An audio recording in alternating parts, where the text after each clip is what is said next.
নমস্কার বন্ধুরা, welcome to my channel only news. বন্ধুরা, সরকারি কর্মচারী, শিক্ষক, পেনশনারদের গুরুত্বপূর্ণ খবর এবং আপডেটগুলি সবার আগে পাওয়ার জন্য অবশ্যই চ্যানেলটিকে সাবস্ক্রাইব করবেন, সঙ্গে বেল আইকন বাজাবেন ও অল নোটিফিকেশন অন করবেন।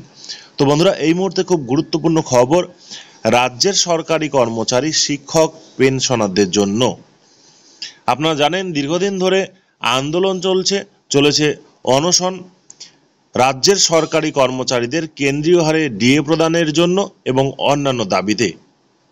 রাজ্যের সরকারি কর্মচারীদের দাবি দাওয়াকে মর্যাদা দিয়ে ফের ডিএ ঘোষণা করতে চলেছে রাজ্য সরকার। এমনটাই ইতিমধ্যেই জল্পনা শুরু হয়েছে।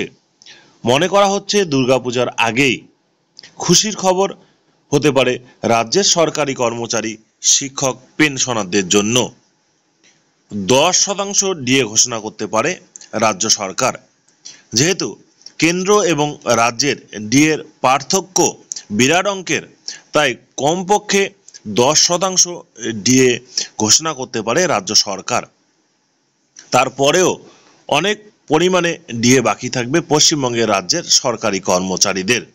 তবে 10% ডিএ ঘোষণা করলে পশ্চিমবঙ্গ সরকারের কর্মচারীরা অনেকেই যে খুশি হবেন এই পুজোর মহলে, সেটা আশা করাই যায়।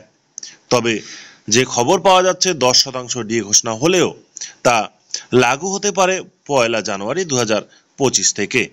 ধন্যবাদ বন্ধুরা, ভিডিওটি দেখার জন্য। সঙ্গে থাকবেন।